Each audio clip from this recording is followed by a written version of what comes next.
$600 sarflab $240 millionlik sotib olsizlar. Aslida bu normal emas. $600. O'sha $600 rasxod bo'lgan. Chek nechi pul?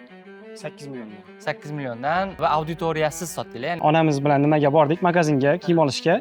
Onam o'ziga kiyim olmoqchi, narxiga qarab yuribdi. Keyin Abdulloh aytdi, narxiga qaramang, xohlaganingizni oling deb. hozir imkoniyat bor-u deb turib qotib qolishinglar noto'g'ri. Yo'q, nabarot imkoniyat bor paytda aktivlarni bosib olish kerak. 300 ming prosmotrdan oshib ketganda Boshqarayotgan odamlar bo'ladi. Ikki barobar qiyinlashib boradi. Monopol qilsanglar bo'ladi. Xorazm Shevasida qilamizmi yoki umumiy adabiy ichida qilamizmi? 480 million so'm. Ha, bemalol xudo xolasa.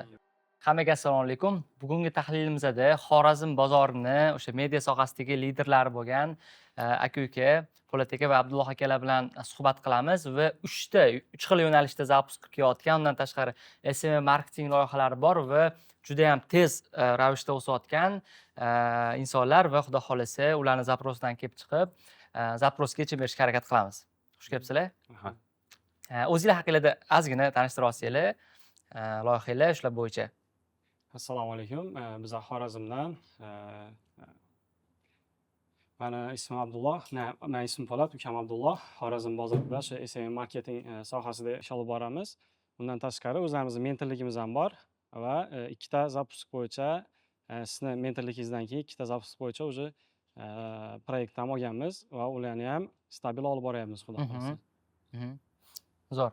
Proyektlar haqida ayta olasizlar? Qaysi proyektlar? Birinchi proyektimiz bu tikuvchilik va shaxsiy rivojlanish bo'yicha ayol va Nusa Fashion studiyasi, ya'ni o'zini birinchi mutaxassisligi bu tikuvchilik bo'ladigan bo'lsa, ikkinchisi bu shaxsiy rivojlanish bo'yicha.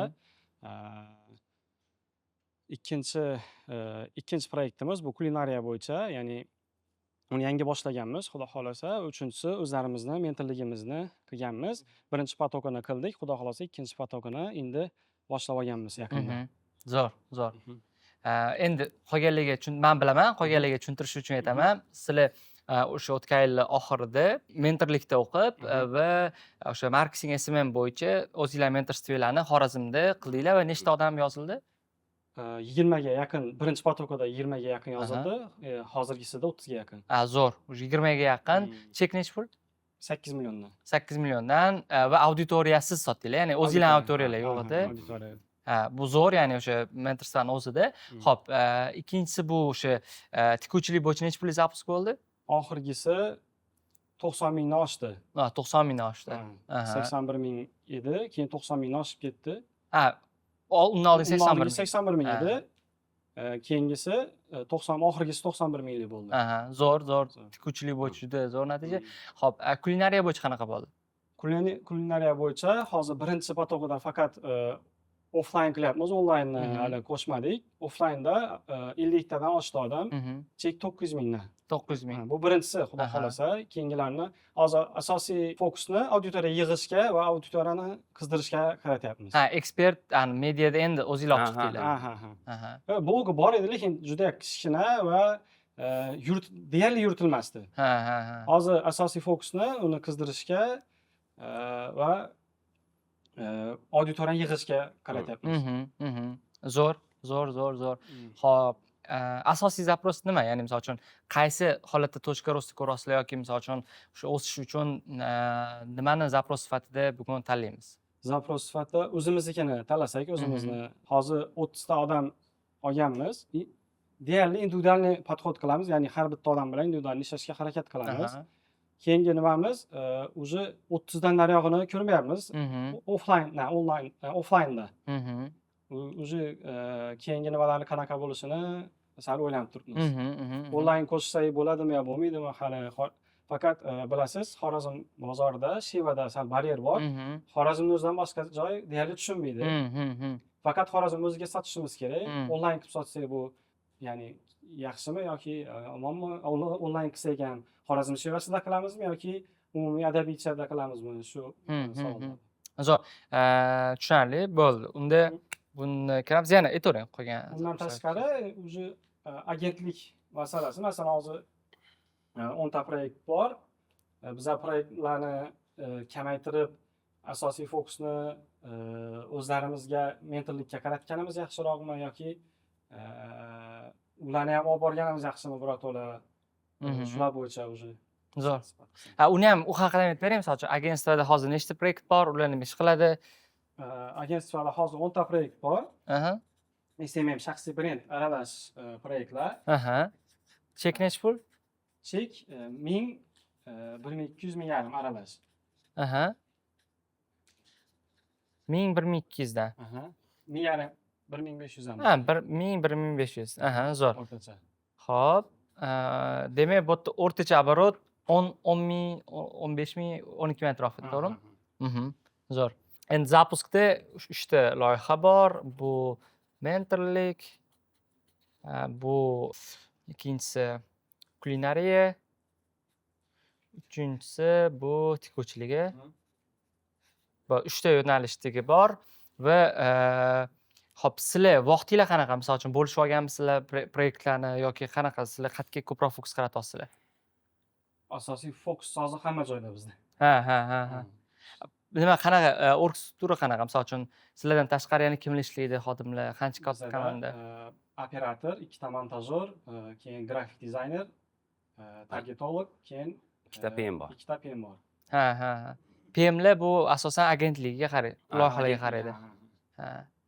Tushunarli. Demak, agentlikka qaraydigan bo'lsa, bular уже ancha tizimlashgan. Sizlar ko'proq o'sha strategiya tuzib berasizlar va boshqarish.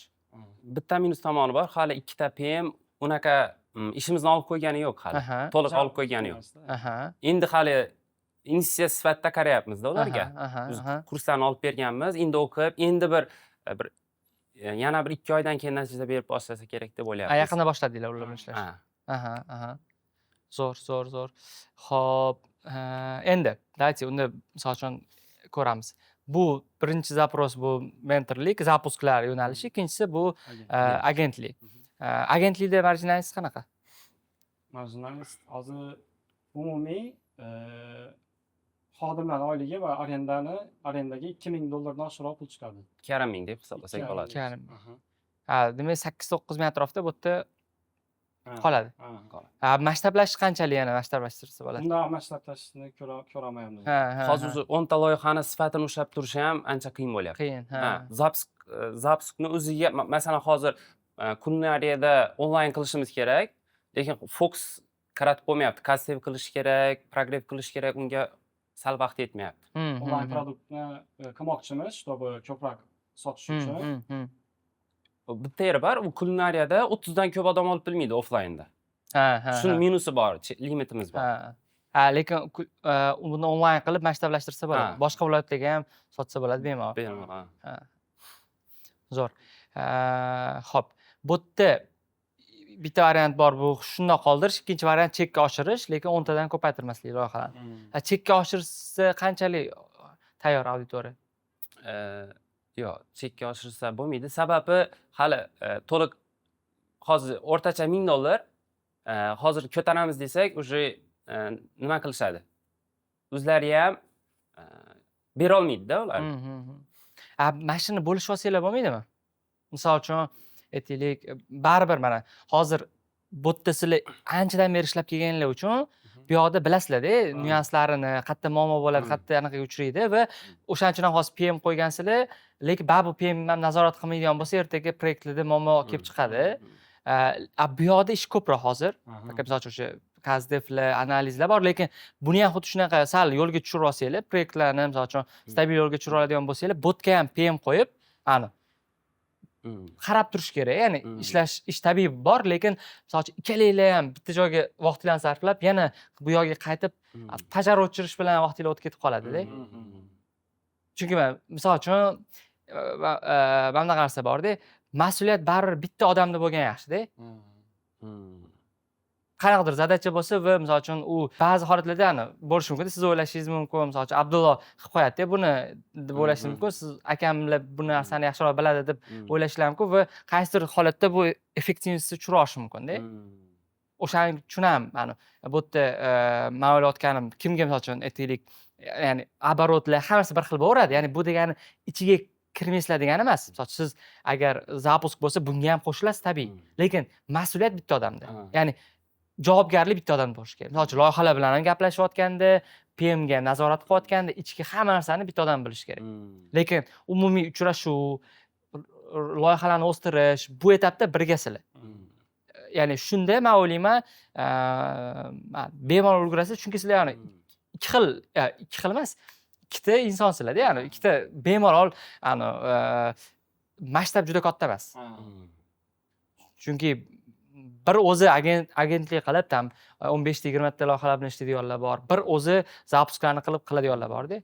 Aslida bu kuchdan to'g'ri foydalansanglar bo'ladi.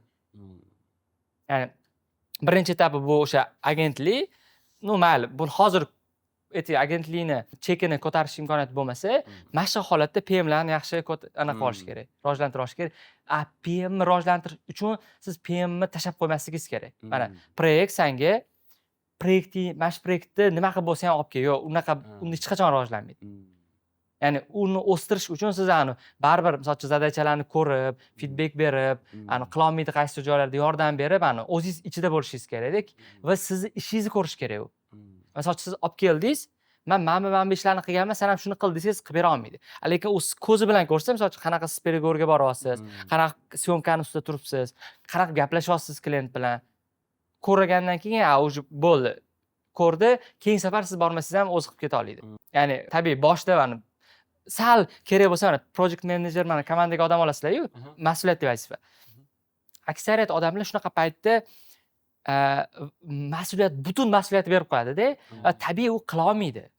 Hech kim siz ishingizni sizniki qila olmaydi. Lekin boshda qo'yib berish kerak ozgina va yordam berish kerak. Masalan, boshida siz qilayotgan ishni 70% qilib bersin, 70% ga yaxshi qilib beryapti. Lekin sizga qo'shimcha vaqt beryapti-da. Keyin 6 oydan keyin 130% qilishni boshlaydi. Ya'ni sizdan zo'r qilishni boshlaydi, chunki butun fokus shunga qaratilgan bo'ladi-da. O'shaning uchun ham PM qilib va uni o'sha motivatsiyasini ustida ham, umuman KPI ni ustida, o'stirish ustida ishlash kerak. Ya'ni prosta kursni olib berib, mana shu kursni o'qib olinglar deyish bu bilan qilib bo'lmaydi. Va o'zi ko'p holatlarda komandani o'zida muammo bo'lmaydi. Boshqarayotgan odamda bo'ladi muammo. Ko'p holatda yoki noto'g'ri odam olib qo'yishda bo'ladi, yoki u to'g'ri odamni to'g'ri boshqara olmaslikda bo'ladi. O'shaning uchun buni qiladigan bo'lsanglar, baribir misol uchun bunday olib qaraydigan bo'lsa, 9000 qolgan taqdirda ham bu taxminan yillik $100,000 foyda haqida gap ketadi. Bu yaxshi-da, stabil bo'ladigan bo'lsa, bu juda zo'r.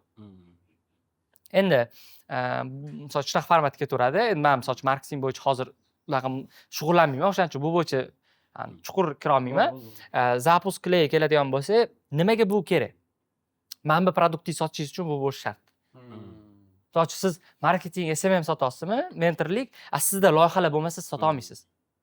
Va sota olmaysiz deganda sotishingiz mumkin, masshtablashtirishingiz uchun, keyslarni ko'rsatib berishingiz uchun, auditoriyaga mana biz qilyapmiz, biz mana shu orqali menimcha pul topamiz, mana qilyapmiz degan ma'noda ko'rsatish uchun ham sizlarda bu proyektlar bo'lishi shart.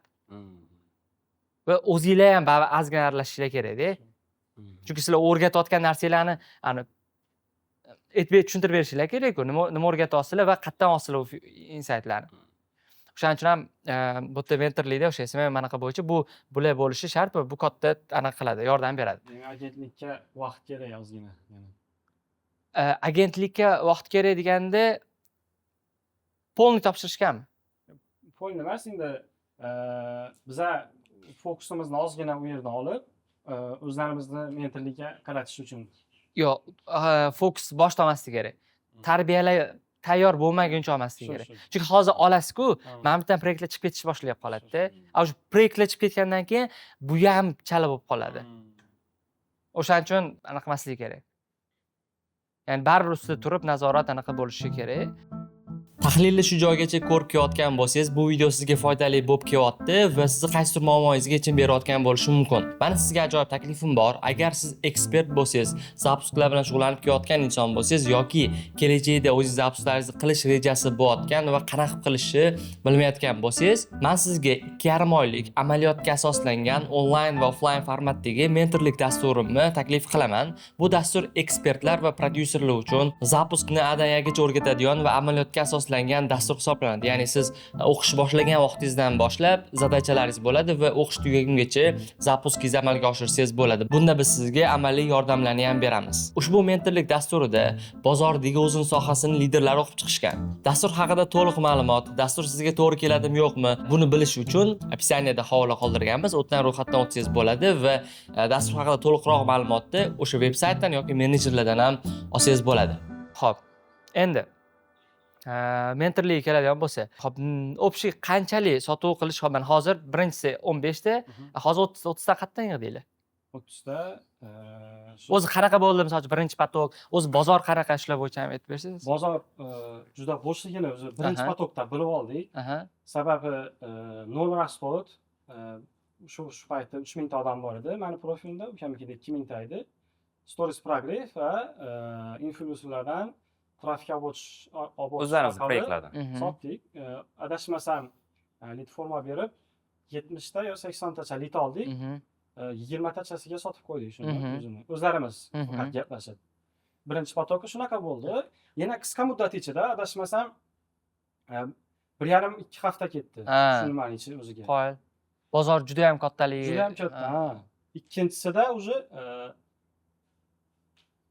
yana ikkita influencerdan, kattaroq influencerdan o'tirdik bittasini. Bittasi o'zlarimiz ishlayotgan proyektlar. Shulardan o'tirdik. 300 tachalik keldi, lekin sotuv chiqib qo'yganmiz. O'zi birinchi potokni bitirganimiz, birinchi potokni boshlaganimizda o'zingiz aytgandingizda, endi ikkinchi potok boshlasa sotuv menejer qo'yinglar, o'zlaringiz ko'proq sotuvga lead olib kelish, fokus qaratinglar degandingiz. Biz o'ylandikda sotuv menejer qo'ydik va Xorazmning eng zo'r kim influenseri, masalan, bitta bor. Shu inson bilan gaplashdik, o'zi hammani ham reklama qilavermaydi. $500 bilan gaplashdik va $100 target yoqdik. $100 target yoqdik. Ha, $100 ham bormadi. Shu общий summada 300 tachalik keldi. 300 tachalidan shu 30 ga sotildi. U sotuv menejeri sotdi. Sotuv menejeri sotdi faqat. Ha. Skriptlarni tuzib berdik, e'tirozlar bilan gaplashib turdik. Shu jarayon kesib turaverdi, o'zi sotaverdi. Biz zo'r bo'ldi. Bu ham qisqa muddatda bo'ldi lekin. Bir oycha ketdi, mana bir oydan kam vaqt ketdi. Undan ham ko'p sotsa bo'larmidi? Bo'lardi. Hamma ayb o'zimizda. Bu tarafga fokus ketyapti, keyin o'zlari shaxsiy brend, agar hozir eng katta muammomiz shaxsiy brendni zo'rroq yuritsak, o'zinglarnikini. Hozir undan ham katta ob'yomda sota olamiz, ko'zimiz yetyapti, qimmatroq ham sota olamiz ekan degan. Zo'r. Xo'p, natijalar qanaqa bo'ldi birinchi potokda o'qiganlarda? Birinchi potokda zo'r, уже biz sevingan taraf nima bo'ldi? 15 taga inson bitirdi. Уже masalan jarayonda ko'rib bordik kim natija qilyapti. Ko'psi masalan 3 proyektda yurgan 10 proyektga chiqargan. $2000 ko'p chiqargan. Ya'ni darsga vaqtida kelgan, aytgan narsamizni qilganlar, ya'ni uyga vazifalarni tayyorlab kelganlarda zo'r natija bo'lgan. Necha foiz? Masalan, o'sha 15 dan 10 tadasi qilgan. Natija bo'lgan. Endi ko'pchilikda proyekt olish emas, o'zi komanda tuzish bo'lgan. Ya'ni o'zi mutaxassislar o'sha kattalashtirish agentlik. Shunaqa bo'lgan. Nollar yo'q. Nollar, o'zi nollar. O'zi nollar. Nollar ham bor, lekin asosiy ko'pchiligi mobilograf, lekin SMga o'tmoqchi bo'lganlar ham bor. Soha ichidagi insonlar. Ana umuman bu sohaga yaqin emas odamlar ham bor? Sohaga yaqin emas odamdan Prosta qiziqib o'rgan otgan. Ha, bor. O'zlarimizda ona tili adabiyot bo'yicha ekspertimiz bor edi. Shu bolasini berdi. Bolasi o'qib chiqdi hozir. O'zini temasini yurityapti. O'zini ona tili adabiyotchini, ustozini proyektlarini yurityapti hozir. O'quv markaz, undan tashqari o'zi ustozini shaxsiy proyektlarini. Demak, bozor o'zi ham katta, ya'ni mutaxassislarga talab ham katta. Juda katta. O'zi boshlagan paytda 15 ta bolani o'qitib bilamizmi, natija qilib bilamizmi degan ichimizda qo'rqib bor edi-da. Keyin уже o'qitib chiqdik, natijalarni ko'rdikda, bo'ldi уже 30. 2x qilmasak bo'lmaydi deb qildik. Уже hozirdan уже 2 darsni 3 dars o'tdik, уже hozirdan proyekt olganlar bor. Ikkinchi darsni o'zidan proyekt olganlar bor. Sizni bitta gapingiz bor edi. Nosirni juda hurmat qilaman, sababi eshitgan narsasini sirazi qiladi, qo'llab ko'radi degan. Xuddi shu siz aytgan gapni biz nimadir darsni boshida aytib berdik. Bittasi kun dars tamom bo'lganda уже o'zini blogini olib boshlabdi o'zi. Как sayt nima qildi-ku Farhonda aka spam berdi.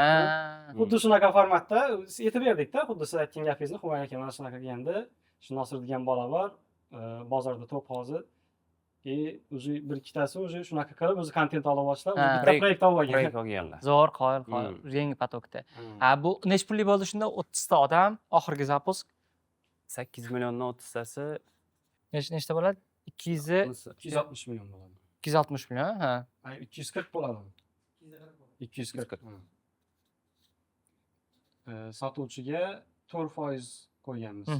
fiksa yo'q, faqat 4%. Zo'r. Zo'r, tushunarli. $600, o'sha $600 расход bo'lgan. Ha. Umumiy. Zo'r. Xo'p, asosiy bozorda, mana misol uchun sizlarda hozir bitta risk bor. Bu auditoriya, ikki xil auditoriyani bittada jalb qilib qo'yish. Ya'ni ikki xil auditoriya uchun bitta produkt berib qo'yish. Ya'ni misol uchun mutaxassislar bor, deylik, mana SMM mutaxassislari bor. Ular ham o'qiydi, to'g'rimi? Plus nollar bor. Endi SMM mutaxassislariga SMM nima degan narsani aytish o'zi bu kerak emasda. Ular o'zi mutaxassis, ularga nima kerak? Ular men daromadni oshirishim kerak, meni yoki agentство qilishim kerak, men komanda yig'ishim kerak, ularning zaprosi boshqa. Nollarning zaprosi komanda yig'ish emas, u SMM o'rganish kerak, kontent o'rganish kerak, keyin sekin ozgina komandaga o'tish kerak-da. Ya'ni ikki xil zapros bor. O'sha holat bo'lsa nima anaqa yechim ko'ryapsizlar? O'zi bitta nima bor, o'zi Xorazm bozorida ko'pchilik SMM menejerman deb ishlab yuribdi, lekin o'tirib turib, konsept nima, SWOT tahlili nima, 4P analizi deb savol berasiz, umuman bilmaydi-da, lekin SMMdan o'qib chiqqanman deydi. Lekin o'zi aslida mobilografiyani o'qib chiqqan bo'ladi-da. Ko'p hali SMM menejerni qilishi kerak bo'lgan vazifalarni bilmaydi. SMM menejer aniq, ya'ni kitobida ishlab yurganlar kam. Ular hali bizning kursimizda hali olib o'qigani yo'q. Olib o'qiganlar bor, hali tushunchasi yo'q, lekin ishlab yurgan, 4-5 proyekt bilan ishlab yuribdi. SMM menejerman deb. Lekin qisqa o'tirib savol-javob qilasiz, aniq javob bera olmaydi-da. Lekin hozir darsimizda o'zi birinchi darsdan masalan SWOT-ni berganmiz, ya'ni konsept, instrumentlarni berganmiz, uje ularni ko'ryapti-da, men uje ish, ya'ni SMMda aniq ishlamay yurganman ekan degan gaplarni aytadi-da. Auditoriyada nima anaqa yo'q, qani. Mos hammasi bir-biriga, ya'ni bitta produktingiz zerikib qolayotgan odamlar yo'q? Yo'q, bitta nimasi bor. Shaxs nima desam, o'zini proyektini qilmoqchi biznes egalari bor. Birinchi potokda ham bo'ldi. Biz o'yladik, что nimasi zerikib qolmaydimi ekan, SMMga kerak bo'ladigan instrumentlarni olganda desak, ya'ni darsdan keyin gaplashyapmiz-da biznes egalari bilan. Zerikmadingizmi, nima bo'ldi, yaxshi instrument? Yo'q, zo'r deyapti. Biz o'yladik, boshida biznes egasi qo'shsak zerikib qolmaydimi, yaxshi natija qiladimi desak, qayta biznes egalari ham zo'r natija qilgan o'zini profilida. Bozorda shunaqa narsa bor. Biznes egalari filtr qilishni bilmaydi. SMM menejer kim, mobilograf kim bilmaydi. Mobilografni oladi, undan hamma narsani kutadi.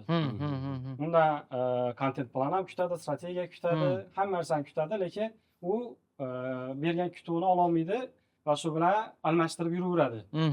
Biz hozir shunaqa taklif beryapmiz. Siz o'qib chiqing, hatto SMM menejer nimalar qilishini, nima kutuvlar olishingizni bilsangiz ham, hatto ular bilan yaxshi ishlay olasiz, kelishib keta olasiz degan nimada ishlayapmiz. Zo'r. Xo'p, zo'r. Endi men ikkita narsa bor. Bu yerda men misol uchun o'ylantirgan narsa bu agar sizlar 0 ga qiladigan bo'lsanglar, chekka oshira olmaysizlar. Ya'ni misol uchun $1000 yoki 1,5 mingga o'sha auditoriya sota olmaydi, chunki ko'p holatda pul topishni endi boshlayotganlar-da, ya'ni hali topmaganlar ham bor-da. Endi shu faktori bor, narxni ko'tarish qiyin. Ikkinchi variant bor, to'laqonli onlayn bo'lsa, unda natija bo'lishi sal qiyin bo'lishi mumkin. Auditoriya anaqa bo'lganini hisobiga, 0 bo'lganini hisobiga. Maktab holat. Endi men nima xayolim kelyapti? Baribir misol uchun maktablashtirish kerak. Ya'ni misol uchun agar hozir sizlar faqat 30 ta bilan har 3 oyda 30 ta qiladigan bo'lsanglar, bu baribir kichkina oshish kerak. Men nima ko'ryapman? Men ko'rayotgan narsam bu gibrid formatdagi produkt. Gibrid deganda Mentorsda nomi farqi yo'q. Misol uchun xohlagandek nomlasa bo'ladi. Darslar ham onlayn formatdagi darslar bo'ladi. Misol uchun deylik, bazaviy nechta dars bor bu produkt ichida? 24. 24 ko'pda 24 marta kelib sizlarni 24 kun vaqtinglarni oladi.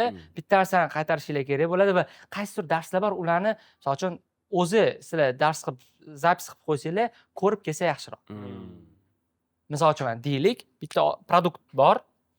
Narxi mashina narxi bo'lishi ham mumkin. Ko'paytirib yubormaslikni anaqasini olish uchun aytyapman men misol uchun. Ko'paytirib yubormaslikni inobatga olib aytyapman. 8 million, 800 ming dollarmi? 8 million. Ha, 8 million. 8 million. Hozir adashmasam bozordagi eng qimmat narx. Xorazm bozoridagi. Nollar uchun. Zo'r.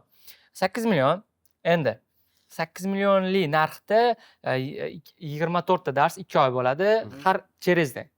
Haftada 3 kun. Ha, haftada 3 kun. Endi buni nima o'ylayotganim? Darslarni yarmi, mana misol uchun qanaqa darslar bor? Ba'zi darslar bo'ladi-yu, misol uchun u narsani siz bittada ko'rsatsangiz odam tushunib olishi mumkin. Ani oson va texnik darslar bo'lishi mumkin. Ular darslar zapis beriladi. Prosta misol uchun uni ko'radi. Lekin strategiya qilish, bilmayman, komanda, qaysidir boshqa darslar offline bo'ladi-da. Misol uchun siz 24 ta dars bo'lmaydi-da, ular 10 ta darsga keladi. Qolgan darslarni, qolgan yana bir, misol uchun men qolgan 14 ta darsni sizlar 40 ta dars qilib platformaga, professionalni yozib joylab qo'yasizlar. Ya'ni 24 tani 2 ga bo'lsanglar 40 ta bo'ladi-da. Tushundingizmi? 24 tani? 10 yo'q, 24 ta emas, 14 ta. 14 ta dars qo'yadi-da. 14 ta dars общий hisobda bir 25-30 talarga bo'linadi. Ya'ni u platformada yozilgan. Ya'ni 2,5 oyda u nima oladi? 2,5 oyda u necha 2,5 oy o'zi? 2 oy. 2 oy.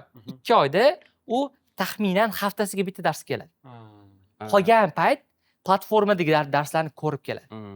Ya'ni u siz har kuni vaqt sarflashingiz shart emas. Va xuddi shunaqa qilib ikkita guruhga qilsa bo'ladi.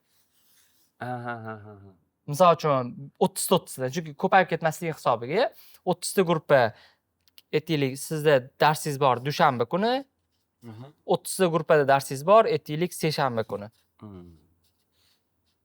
Va ular hafta davomida qolgan platformadagi darslarni ko'rib boradi. Endi tabiiy 60 ta odam bo'lgandan keyin bu yerda ularni boshqarish bor. Aytganimdek, kurator. Misol uchun o'zingizlarda loyihalarda ishlagan yoki o'sha mutaxassislar bo'lgan, faqat kurator kuchli bo'lishi kerak. Rostdan ya'ni mutaxassis bo'lishi kerak.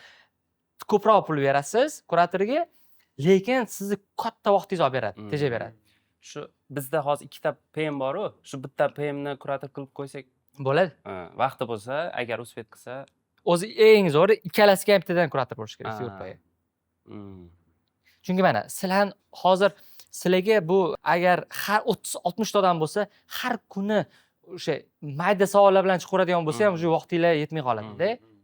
Kurator, yaxshi kurator qo'yib qo'ysanglar, savoli 80% savollarni o'tkazmaydi sizlarga. O'zi javob beradi, anaqa beradi.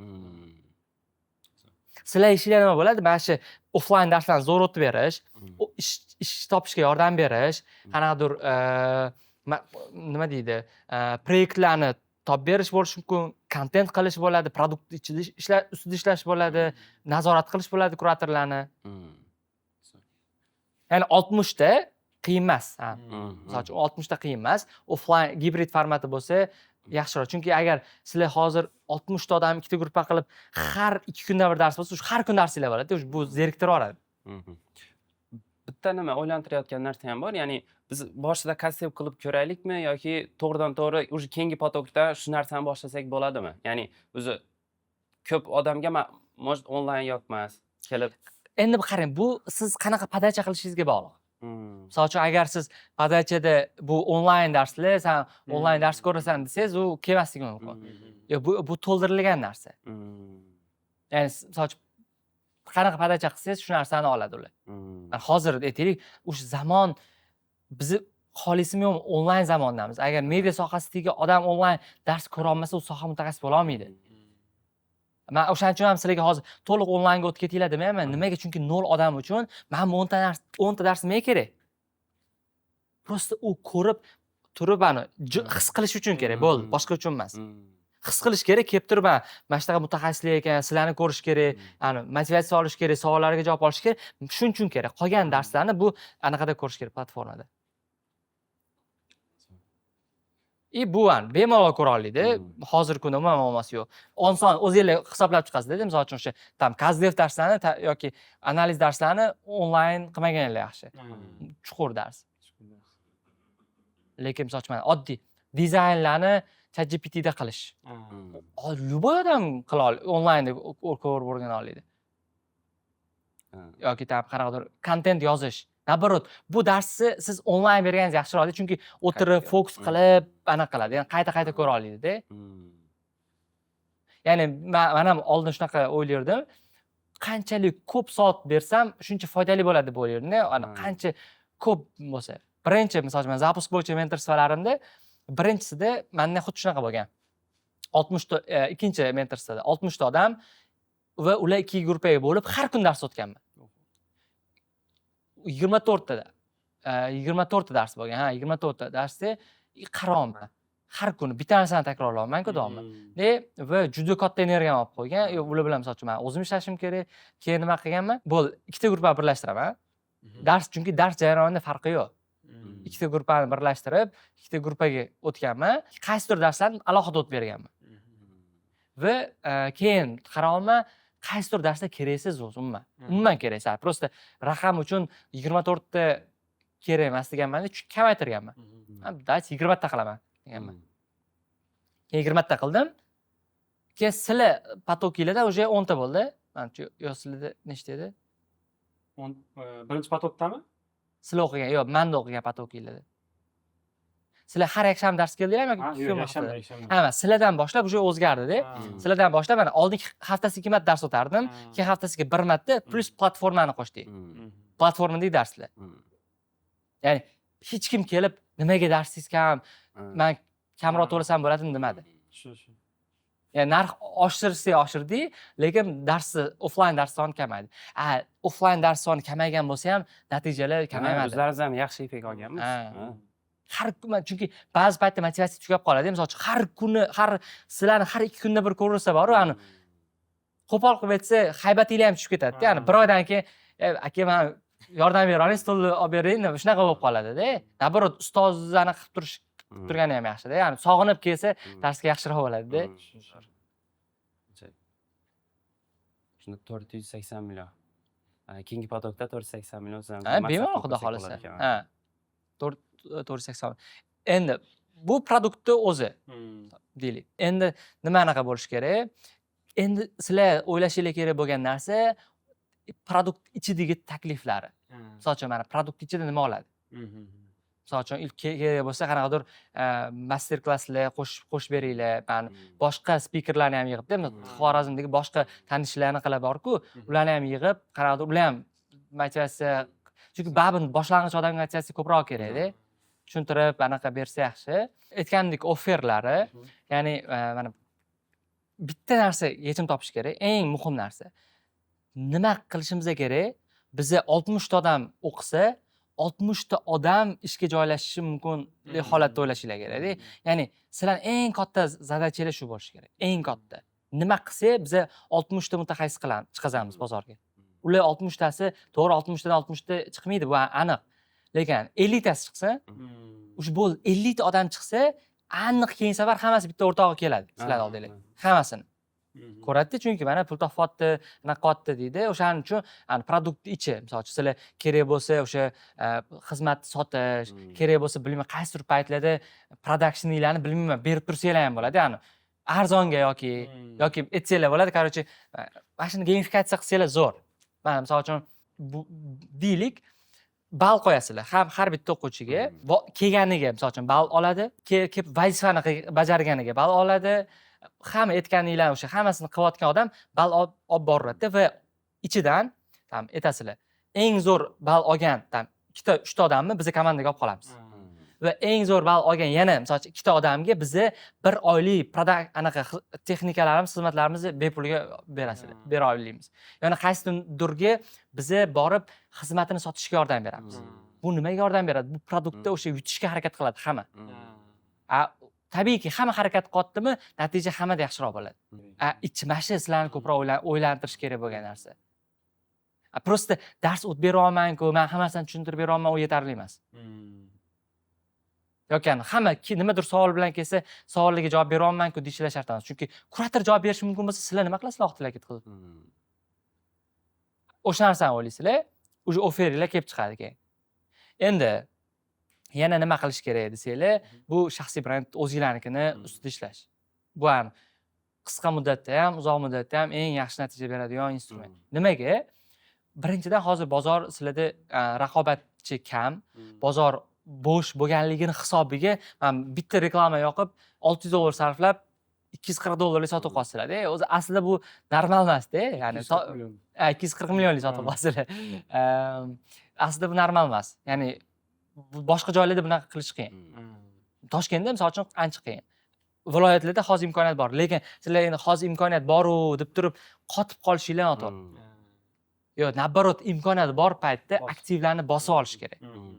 Auditoriya, o'zinglarni tanitish, PR zo'r qilib olishinglar kerak-da. Ya'ni bunga mana birinchidan budjetinglar bor bunga. Ikkinchidan ekspertizanglar bor. Uchinchidan bozor boshda.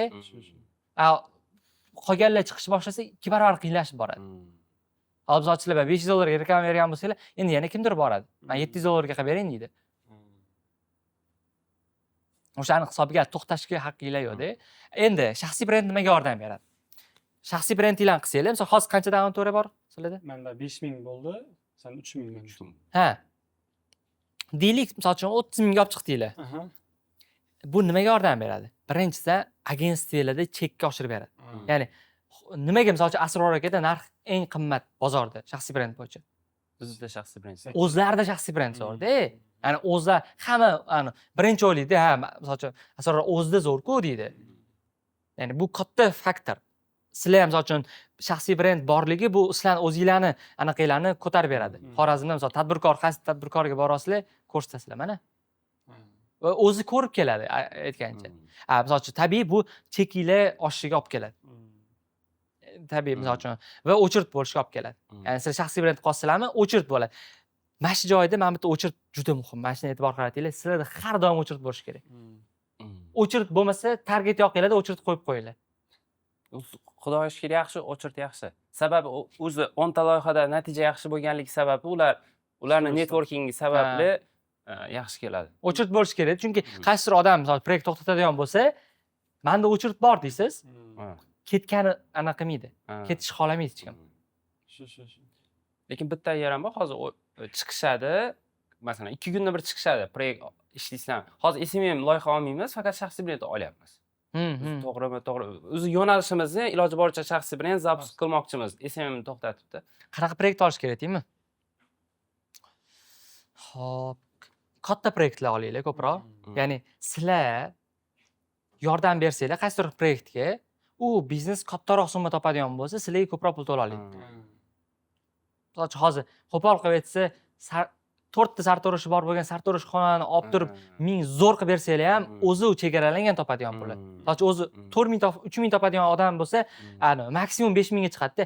5000 topadigan odam yarim pulni sizga bermaydi-ku.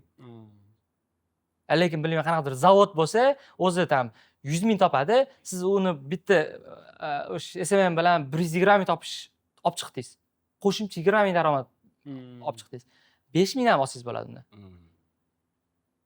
Ya'ni kattaroq o'yinda, misol uchun, ular to'layotgan pul ham qiziq bo'lmaydi-da. Chunki qiymatingiz katta o'zi.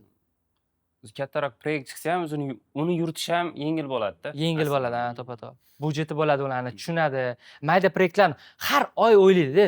Har oy keyingi oy ishlasammikan yo'qmikan deydi. Chunki u pulni, yarim pulini yoki 30% pulini beryapti-da. O'shaning uchun ham proyektlar, mayda proyektlarni sekin-sekin chiqarish kerak.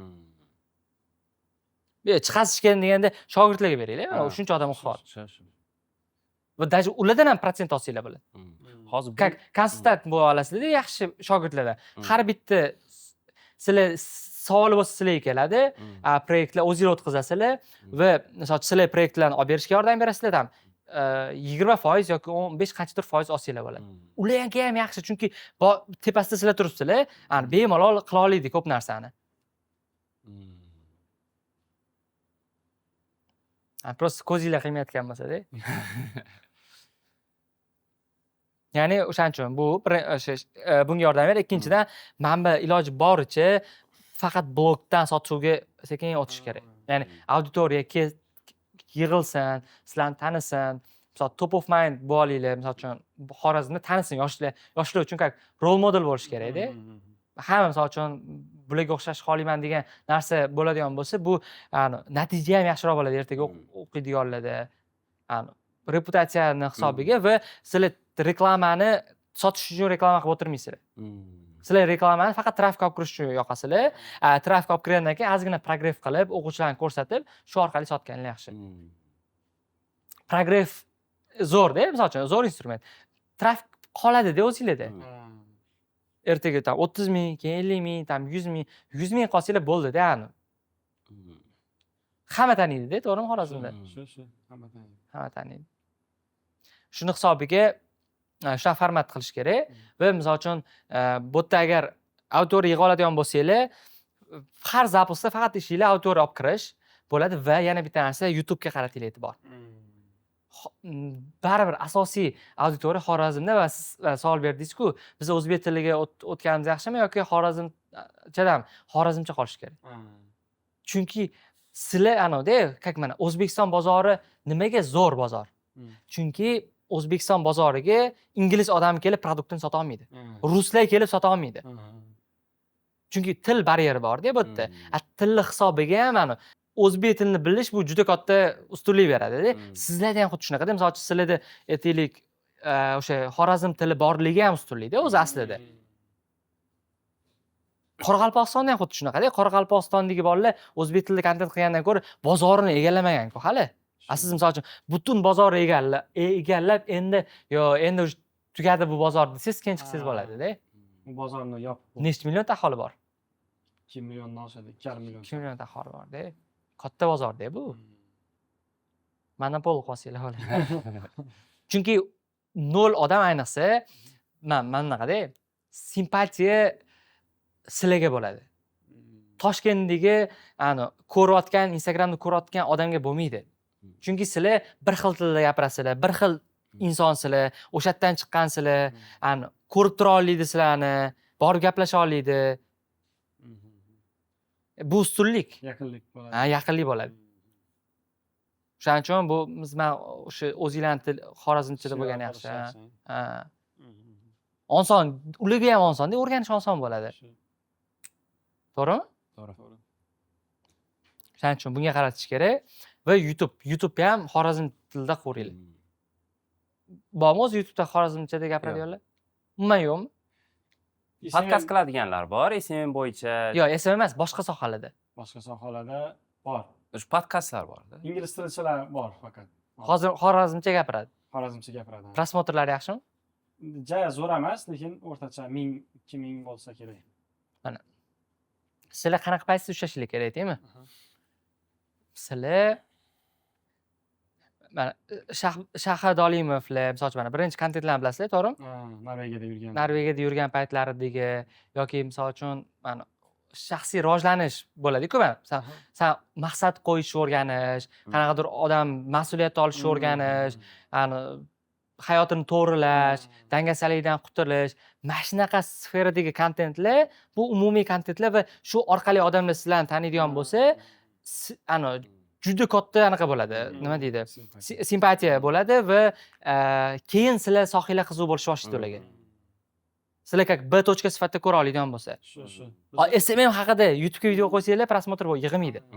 Lekin qanaqa qilib hayotni to'g'rilash, qanaqa dangasalikdan qutulish, qanaqa maqsad qo'yish bo'lsa, u katta prosmotr yig'adi. O'zi hozir ham SMM bo'yicha, nima bo'yicha kontent qilamiz, zo'r ketmaydi. Yaqinda bo'lgan voqeani aytib beraman. Noldan Rossiyadan chiqqanligimiz, Rossiyada ishlab yurib, bu yerga kelib, ota-onamiz ishlamaydi, ishlay olmaydigan bo'lib qolgan. Shu narsani aytib berganmiz. Вообще prosmotr zo'r bo'lgan. Prosmotr ham zo'r, boshqacha auditoriyani iliqligi ham juda zo'r bo'lganda. Masalan, bitta nimani aytib berdim. Yaqinda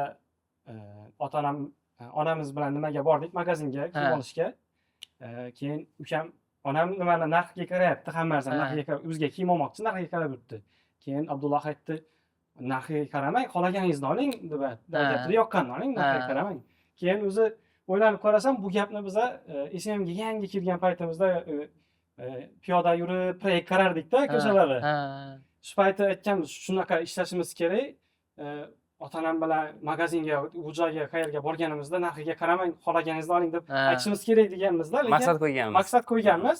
Lekin fokus qaratmagan, shu maqsadimizga, niyatimizga yetib qolgan ekanmiz-da.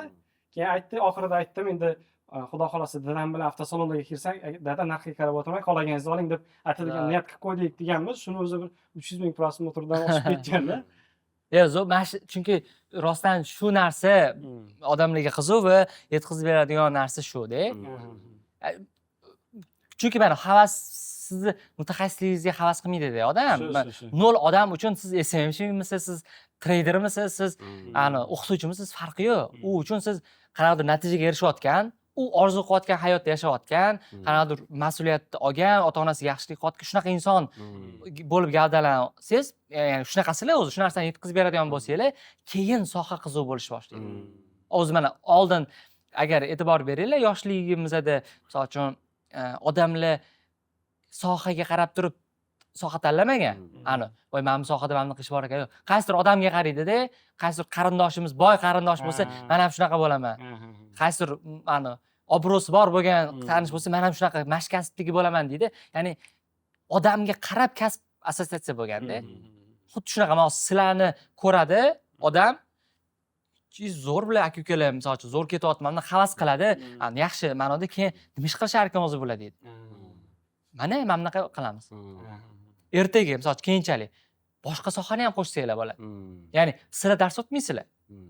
Aytaylik, SMM emasda boshqa sohada kasb o'rganmoqchi bo'lgan odamlar bo'lishi mumkin. Men blogger bo'lishim mumkin yoki AI bo'yicha bo'lishim mumkin. Sizlar o'zingizlar mutaxassis tanlaysizlar, sizlar orqali kelgan odam auditoriyaga sotasizlar. Ya'ni onlayn shkola formati bo'lib qoladi. O'shaning uchun sodiq auditoriyani yig'ish bu yani eng muhim anaqada ish. Bo'lmasam hozir qarang, targetdan faqat mana bu influencerga qarab qolsangiz, xuddi siz qilayotgan ish boshqasi ko'chirsa, unga ham o'tib ketadi. Unda ham shunaqa bo'ladi. Xuddi shunaqa bo'ladi. Va eng qizig'i nima bo'ladi? Siz 30 ta odam emasda, unda 15 ta, sizda 15 ta qoladi. Lekin siz o'zingizni auditoriyangizni yig'adigan bo'lsangiz, hech kim ola olmaydi siz auditoriyangizni. Hozir Xorazm bozorida shunaqa fikr kelib qolgan bizda. SMM bilmasa ham proyekt ola oladi, SMM bilmasa ham nima o'ziga o'quvchi yig'a oladi deb bilamiz. Sababi filtr qila olmaydi nimalar. Biznes egalari ham filtr qila olmaydi, o'quvchilar ham filtr qila olmaydi. O'sha narsalarni gapirib chiqish kerak lekin. Ya'ni qoidalarni sizlar belgilab bersanglar ham bo'ladi-da, u yerda. Sizlar misol uchun aytib berasizlar, o'sha gapga qarab bozor yuradi. Zo'r-ku. Shunaqa format bo'lsa, birinchidan soha yaxshi rivojlanadi. Ya'ni keraksiz, mashiniklar yoki rezultat qilib bera olmaydiganlar bo'lmaydi va ishonchsizlik bo'lmaydi tadbirkorlarda.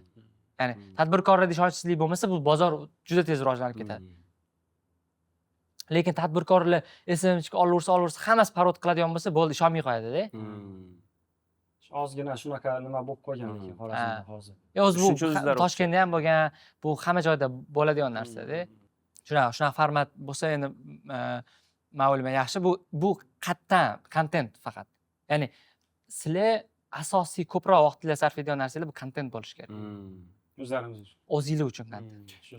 Shu bitta minusimiz bor. Ertalab ishga kelamiz, 10 ta loyihamiz bor. 10 ta loyihaga kontent plan qilish kerak, uni syomkasida qatnashish kerak. Shunaqa ketyapti-da. PMlarga beradigan bo'lsak, ishni yaxshi bajara olmaydi. Shu sababdan o'zlarimizga fokus qaratishimiz nima bo'lib qolgan. Lekin ora-orada qilyapmiz-da. Misol uchun o'sha 10 ta loyihangiz bor. Ikkalanglar ham turishinglar kerakmi ustida? Yo'q, bittamiz tursak bo'ladi. Bittanglar qilsanglar-chi? Lekin ko'p shu 10 ta proyektimiz ham ikkilarimizga ham o'rganib qolganda. Ya, endi u o'rganib qolgan degani sizlarni xohlagancha ishlatadi degani yoki xohlagancha foydalanadi degani emas. Ana prosta solib berish kerak-da. Qaysi narsalarni sizlar qatnashmasanglar ham amalga oshiradi. Misol uchun, aslida syomka, ekspertlarning syomkasi, bular sizlar qatnashmasanglar ham amalga oshadigan narsa. Aslida, to'g'ri bunga bittada o'tib bo'lmaydi. Lekin misol uchun men 3-4 yildan beri misol uchun zapuslar shug'ullanadigan bo'lsam, umuman qatnashmayman. Misol oxirgi vebinarlarda man bo'lmadi. Webinar syomkasida, ishmasida bo'lmadi. Ya'ni chunki men bo'lsam nima, meni ko'rib tursa, anaqa zo'r gapirmaydi-ku.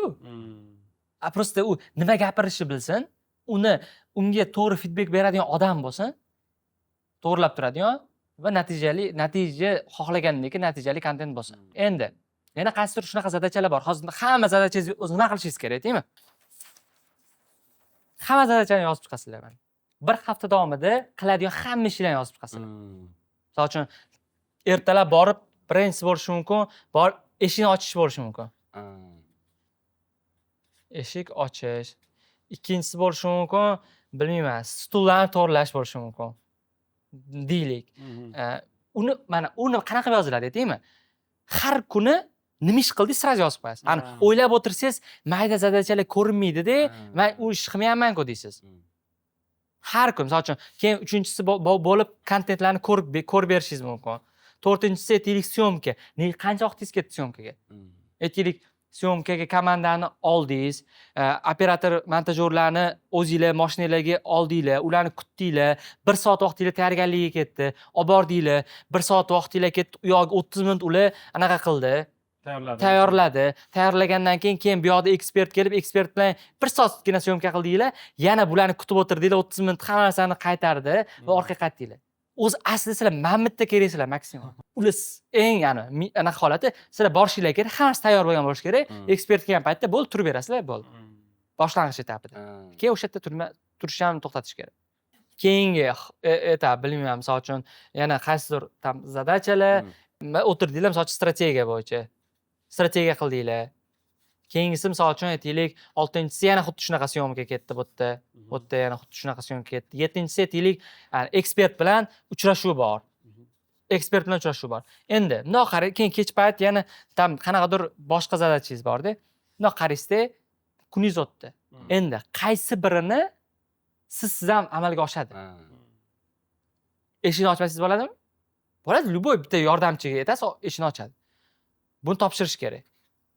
Stullarni topshirish kerak. Misol uchun, content menejer bormi?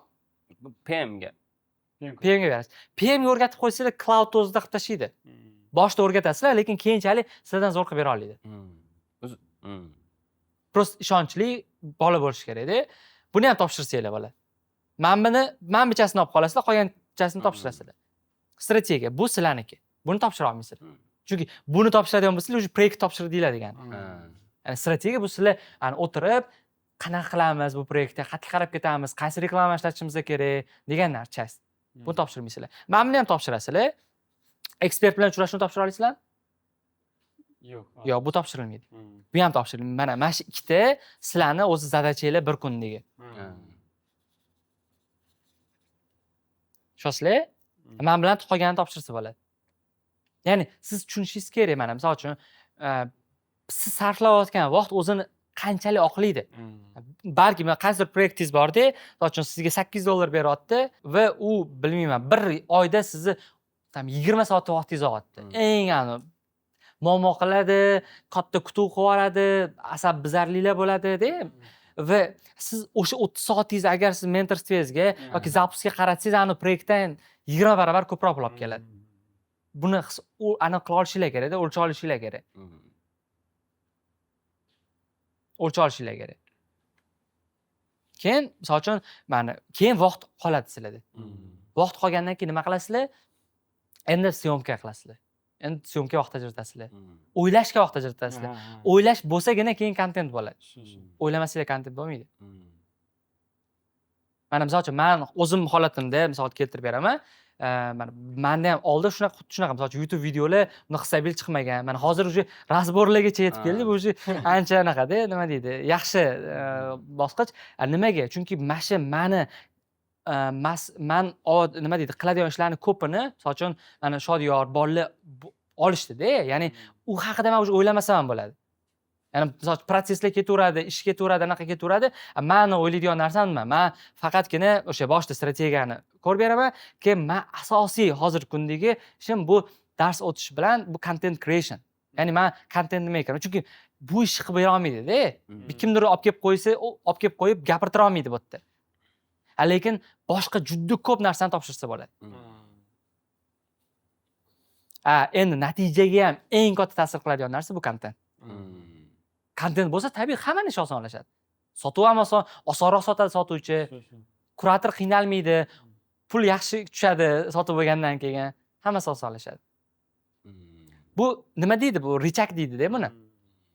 Richak nima bilasan? Ushlab turadiganlar. Misol uchun o'sha richak katta mashinalarni, katta og'ir yukka ham qanaqadir narsasi bo'ladi-da, bitta kichkina narsa ushlab turadi, polni ko'tarib turadigan narsalar bo'ladi. Xuddi shu narsa, mana shunaqa richaklar bor-da o'z ishda ham. Mana shu richakni topib olsangiz, butun katta zadachangiz ko'tarib turadi. Manba sizlarga shaxsiy brend richak. Nimaga hozir men sizga tushuntirib beraman, qarang. Endi shaxsiy brend degandan o'sha content, auditoriya tanishi, sifatli yaxshi auditoriya bo'lishi. Qilasiz, shaxsiy brend qilasiz, birinchidan klient keladi sizga. To'g'rimi? Klient keladi va qimmatroq sotasiz. Shaxsiy brend qilasiz, o'quvchi keladi. Ya'ni bu yerdan ham daromad qilasiz. Shaxsiy brend qilasiz, komanda, eng kuchli komandani yig'a olasiz. Ana, eng zo'r bolalar sizlar ishlashni xohlaydi. Sizlar bilan ishlashni xohlaydi.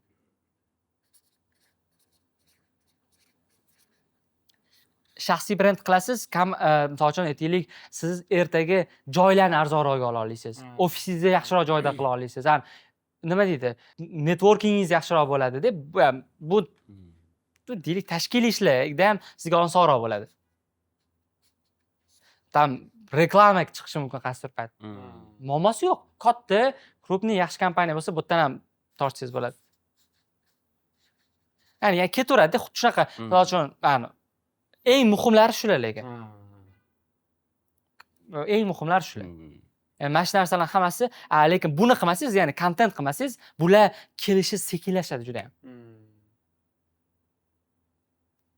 Hammasi o'zimizga qolib ketadi-da. Ya'ni men aytmoqchi emasman, sizlar faqat shaxsiy brendga o'tirib olinglar demayapman. Prosta kuniga bir kun ajratinglar, syomka uchun, o'zinglar uchun. Bir kun, mana misol uchun aytaylik, ertalab boshlaysizlar, ertalabdan obedgacha yoki anaqagacha YouTube olasizlar, nimadir lead magnitlar olasizlar, obeddan keyin reels olasizlar. Bir kunda bor-u, bemalol juda katta ishlaymiz. qilishsa bo'ladi, bemalol. Prosta bitta kunni aytayman, jumami, dushanbami, yakshanbami ish kamroq bo'lgan. Yakshanba bo'lishi mumkin. Ya'ni yakshanba kuni odatda hech nima yonmaydi. Ya'ni klientlar telefon qilmaydi sizlarga, muammo bo'lmaydi. Mana misol uchun buni ham anaqasi grafik bor-da, buni ham anaqa bilan qilish kerak. Dushanba kun hech qachon faqat ishga sarflash kerak. Chunki dushanba kun ayniqsa sizlar proyektlar ko'p proyektlarda ish yonayotgan bo'ladi. Hamma shanba, yakshanba kuni ishlamagan yoki yakshanba kuni ishlamagan, qaytgan va muammolar bo'layotgan bo'ladi. Komandada o'tda ham majlis qilish kerak, gaplashish kerak. Bu kun asosan uchrashuv va anaqaga ketadi. Rejalashtirish shunga ketadi. Bunga qilib bo'lmaydi. Yakshanba kuni syomka qilsangiz bo'ladi. Endi dam olish kunini boshqa kunga qilib qo'ysanglar bo'ladi. Hafta o'rtasiga. O'zinglar endi dam olish kerak. Bitta kunsiz, bitta kun dam olsanglar bo'ladi-da. Prosta ikkalanglarning kuchinglar birla bo'lsa, ya'ni bir qo'shib 1 11 bo'ladi-da. 2 bo'lmaydi. Shuna qilasizlar. Qolgan bir kun ajrata olasizlar-ku, to'g'rimi? Muammo emas-ku. Keldik-ku mana bu yerga. Ha, keldinglar, to'g'ri. Shunaqa. Va vaqt bo'lish kerak. O'ylashga vaqt bo'lish kerak. Yangi narsani ko'rishga vaqt bo'lish kerak. Hozir Toshkentga keldik, bir zo'r ideya kelib qoldi-da o'z proyektning o'ziga. Qaradi deydi, Toshkentga keldik deydi, уже miya ideya kelyapti. Ya'ni miya bo'shagan deyapti. Ishdan xolimga tashlab kelganmiz-da. Bu yerga faqat o'zimiz. Hozir ofisga kirsak, miya parchlanib qoladi, nima qilish? 100%, to'ppa-to'p. Ichkarida o'sha qobiqni ichida qo'rilayotgan odam hech qachon tashqaridan baho bera olmaydi-da. O'sha ichida qolib ketaveradi va ko'ra olmaydi va oddiy narsani ham ko'ra olmaydi-da, o'shaning ichida yuraveradi. O'shaning uchun ham o'zi chiqish kerak. Men chet elga chiqish kerak. Chiqib keldinglar-ku, chiqib turish kerak. Ko'rib olasizlar, komandani ko'rib olasizlar. O'zingizlar sal yana ham yangi g'oyalar bilan, energiya bilan kelasizlar-da. O'shaning uchun bu yerda mana shu anaqani qilgan yaxshiroq. Unda tushunarli. Content qilamiz YouTube'ga, plus o'sha qolgan ishlar ketaveradi, ya'ni butunlay o'tish shart emas va mana stories qo'yib, kontent yuritishni boshlaysiz-ku, sotuv doimiy bo'lsa. Ya'ni doimiy deganda qanaqa? Sotuvchi ishlayapti, to'g'rimi? Hozir sotuvchi bor. Har kuni lead tushib tursa ham, misol uchun so'raganlar, qiziqqanlar, auditoriya bu yoqqa sizlar tortaverishinglar kerak. YouTube qilib qo'yasizlar, YouTube videolarning oxirida produktga o'tkazib yuborasizlar. Lead magnet. Ha? Lead magnet qilib, nafaqat lead magnet emas, oddiy videolarda ham call to action bersanglar bo'ladi. Tabiiy reelsga uchgandan keyin o'zi so'raydiganlar bo'ladi direktda.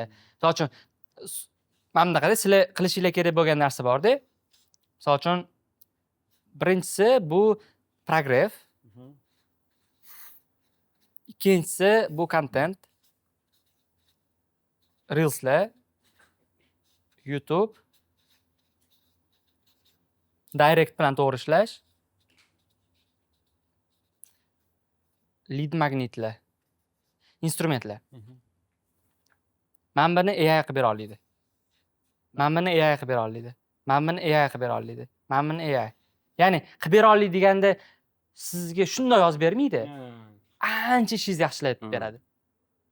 Misol bu instrumentlari tam progresslar, raspakowkangizni qilasiz, cloudda alohida anaqa ochasiz, tashlaysiz, o'qitasiz uni. O'qitganingizdan keyin sizni ssenaristingiz AI ssenarist bo'ladi. Bo'ldi, siz xohlagandek narsani yozib beradi bemalol. Sizni content menejeringiz AI content manager bo'ladi. Siz prosta tahlil yaxshi bo'lsa bo'ldi sizlar. Ha, bu bo'ladi, bizning madaniyatga tushadi, odamlarga to'g'ri qabul qiladi bu narsani degan narsa bo'lishi kerak. Shuni to'g'ri podxodda olib chiqib berish faqat. Va mana buni qanaqa aytasizlar?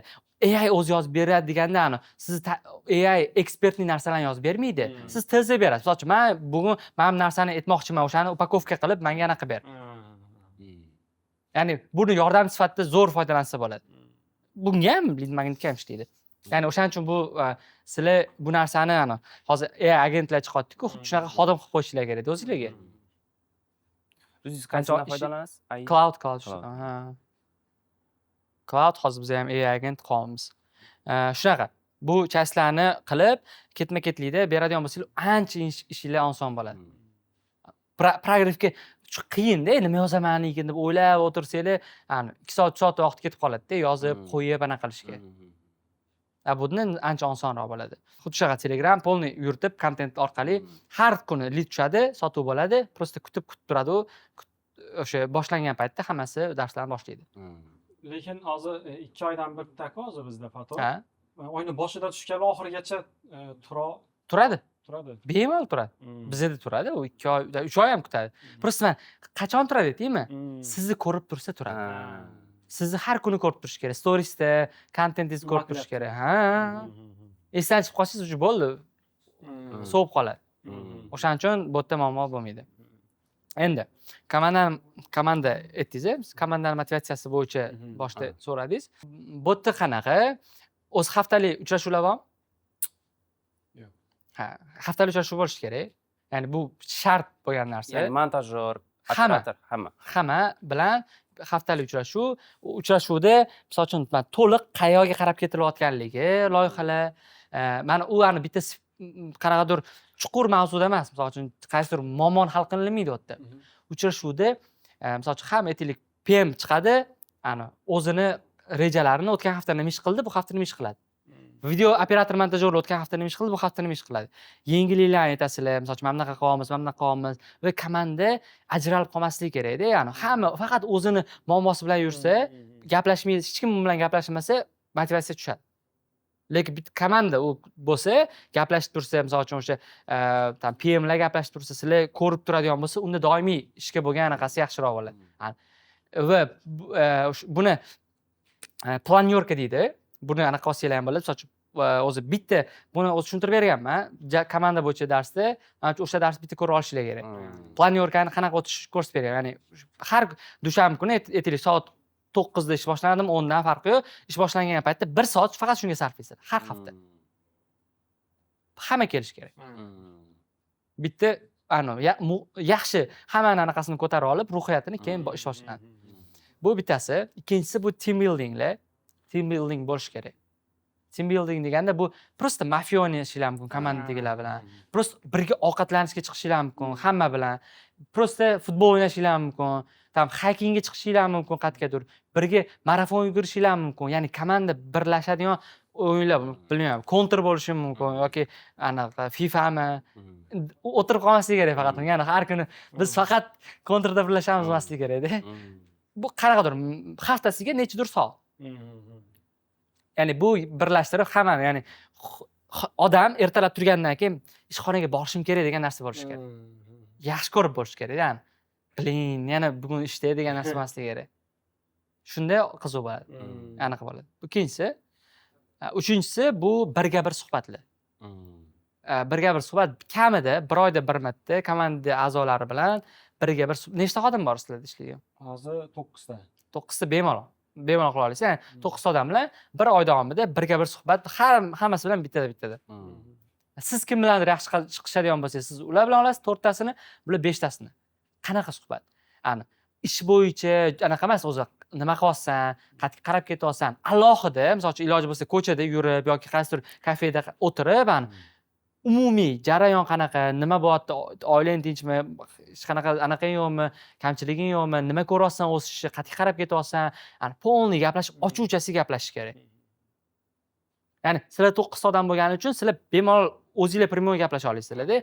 Misol uchun bizda ko'p bo'lgani uchun etapmeda, misol uchun aytaylik, PM qaysidir insonlar bilan gaplashadi, men qaysidirlar bilan shunaqada, ya'ni hammasi ulgurlanmagani uchun. Bu juda katta yordam beradi. Nima eng katta yordam beradigani, tasodifdan hech kim ketib qolmaydi. Bitta qaysidir xodimingiz men aka ertadan ishlay olmayman deb ketib qolmaydi. Bilib turasiz, chunki o'zi ko'p holatda qaysidir xodim ketib qolishi, nimadir muammo bo'lishining sababi u yig'ilib kelgandan bo'ladi. Hech kim gapira olmaydi.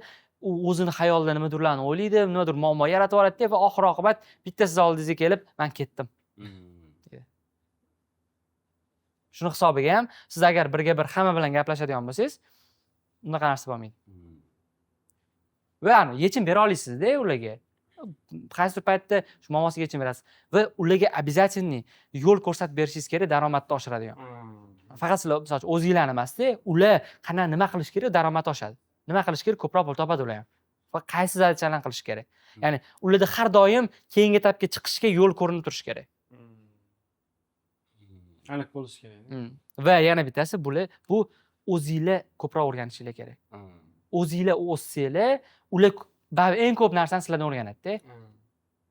Masalan, o'zingizlar shaxsiy rivojlansanglar, ular ham shaxsiy rivojlanadi. O'zingizlar bilim olsanglar, ular ham bilim oladi. Sport qilsanglar, u ham sport. Ya'ni sizlarga qarab baribir ko'p holatda o'sha rahbarga, kompaniyadagi anaqalarga qarab turib qolganlar ham harakat qiladi-da. Bo'lib ham yosh mutaxassis, to'g'rimi? yosh. Sizlar o'zingizlar tushishni boshlasangiz, ular ham tushadi, bu tabiiy. PMlarga KPI'ni qanaqa qo'ygan yaxshiroq? Xo'p. PMga boshlanishiga sizlar hozirgi holatingizda oylik, prosta oylik va keyin qanaqadir bonuslar qilib berasizlar, nimadir yaxshiroq qilsa bonuslar. Keyin o'sha protsentga qo'yish kerak. Ya'ni boshqarayotgan loyihasidan tam 10-15%, 20% gacha protsent olish. Ya'ni u как loyihani mas'uliyatini olish kerak-da. Protsent olsa mas'uliyatini oladi. Ownership bo'ladi. Olish kerak. Shunda keyinchalik qo'yish kerak baribir. Keyinchalik. O'sha ishonchli oqilay bo'lgandan keyin qo'yasiz-da, boshda qo'ymaysiz. Boshda lekin aytib berasiz. Mana shu etaplardan chiqsang, protsentga o'tirasan. Fiksadan tashqari yoki fiksasiz? Fiksasini kichkina qilib qo'yasiz-da, juda ham protsentdan oladi. Yana o'ylash kerak-da, istalgan vaziyatda, istalgan muammomi, istalgan qanaqadir sizlar yechim topa olmayapsizlarmi? Bitta savol beringlar. Nima qilsam, ikkala tarafga ham foydali bo'ladi. Men ham foyda olaman, u ham foyda oladi. Ikkala tarafga ham foyda oladi va o'shanda haqiqiy yechim oladi. Kecha men o'sha bitta startapga qo'shilish bo'yicha переговорdaman-da. Переговор ketyapti. Misol uchun qana u inson taklifini berdi, anaqa qildi va qaysidir payt bo'ldi. Misol uchun men eshitolmay, misol uchun insonni hurmat qilaman, yaxshi kuchli, lekin ichimda qanaqadir anaqa bo'lyapti-da. Intuim bo'lmayapti yani. ha, o'sha fikr paydo bo'ldi. Cho'ta nimadir noto'g'riga o'xshayapti dedi man. Ya'ni yo to'xtatsammikan, shunga o'xshagan narsa bo'lyapti-da. Keyin ochuvchasiga ketdim. Unda aytib, bu yerda biz misol uchun anaqa bo'lyaptimi, bu uzoq muddatli loyihami? Ochuvchasiga gaplashib olaylik. Ichidagi hamma narsani aytdim. Man bunaqa deb o'ylayapman. Misol uchun menda bunaqa variant bor, man buni o'ylayapman deb aytdim-da, keyin u odam ham tushundida, u ham ichidagini aytdi va bitta yechim topildi. Aslida bizni miyamizda boshqacha o'ylaymiz, u inson boshqacha o'ylaydi. Bir-birimizni tushunmaganimiz uchun qaysidir holatlarda problema kelib chiqadi. Ichida saqlab yurishdan Ha. O'shaning uchun ham to'g'ri yetkazib bera olish, to'g'ri win-win qilish muhim. Hozir bir narsani tushundik. Biza aniq qachon oylik ko'tarilishi, Bilish kerak. qachon daromad oshishini bildirmaganmiz Ha, ekan. bu bilish shart. U qayerdan o'sishini, to'g'ri sizlar ham mana buni ko'rib shunga qarab harakat qilasizlar-ku. Ular ham bilish kerak. Misol uchun hozir men zo'r ishlashim uchun zo'r ishlasam nima bo'ladi desa, zo'r ishlagan odam bo'laman emas, yo daromadim oshadi degan narsa bo'lishi kerak. Har doim bo'lishi kerak narsa. Shu agentvani o'zi pozitsiyasini shu komandani sal kengaytirib, o'zi hozirgi komanda masalan 10 ta odam bo'lsa, shu 10 ta odam bilan shu 10 ta proyekt bilan ishlagan yaxshimi yoki proyektlar sonini kamaytirib, komandani ham kamaytirib, shularga ishlagan yaxshimi? 10 ta yaxshi. Prosta chek qimmatlashtirib, ko'proq fokus qaratish kerak. Ya'ni 10 ta bu juda ko'p emas. Qilsa bo'ladi. 10 ta qilsa bo'ladi. Lekin chekka oshirish kerak. Men uchun cheklar mana Samarqanddagi hozir ovqatga o'xshab 3 mingdan cheki. 3 mingdan Samarqanddan to'lashyapti. Nimaga sizlar misol sizlarda ham to'laydi? Topsa bo'ladi. Qiymat olib kelib bersanglar to'laydi. Lekin 10 tadan ko'p. Maksimum 10 ta-da. 8 ta bo'lsa ham muammosi yo'q. Chekka oshirish kerak lekin. Hozir Asror aka Nosirlarning nimasini eshitganmiz. Faqat 4 ta odam bilan ishlaydi. Faqat Yo'q, Nosirda hozir ko'p, 6 ta proyekt bor. 6 tami? Yo'q, 10 taga yaqin proyekt bor hozir. Siz tizimlashtira olsangiz, ko'paytiraverasiz, muammosi yo'q. Chunki o'zi qilyapsiz, zo'r qilyapsiz, vaqtingiz oshib qolyaptimi? Demak, yana ko'paytiraverasiz, muammosi yo'q. Angliyada o'sha Amerika bozorida bitta agentство bor, shaxsiy brend. 200 ta proyekt bor. 2000 dollardan 200 ta proyekt bor. 200 ta proyekt qiladi. Endi tizimni shunaqa qilib qo'ygan, ya'ni video syomka montajini umuman bo'yniga olmagan. Faqat kontent plani bilan nimasini beradi? Ha, natijaga javob beradi, lekin anaqaga olmagan. Shu? Zo'r, ajoyib. Yaxshimi? Foydali bo'ldimi? Ko'proq ishlashimiz kerak. Shu shaxsiy brend onlayn o'zi produktni o'zgartirishimiz kerak ekanda. Ha, produktni xudo xolasa. Shu hozir produktni o'zgartirishimizda bitta shu masalan 24 darslik-ku 10 tasini offlaynga qoldirsak, qolgan 10 tasini bo'lib tashlaymiz. 14 tasini ajratib chiqishimiz kerak. Ajratib, yarim soat bo'ladi. Onlayn darslar. 1 soat, 2 soat bo'lmaydi. Qilishimiz kerak bo'lgan ish bitta shu onlayn darsga yozishimiz kerak ekanda. Srazi qilishimiz kerak. Ha. Endi keyingisiga-da, hozirga ulgurmaysizlar. Shu. Keyingisiga. Uni keyin yozib parallel yozib ketsanglar ham bo'ladi, muammosi yo'q. Iloji boricha pauza qilmoqchi emasmiz-da. Pauza qilmagan yaxshi, pauza qilmasdan srazi. Sababi o'sha u yerga ham arenda qilib, remotlarni qilib, rasot qilib. Yaxshi pul yo'rgab qoldik. Jarayonlar ham anaqada.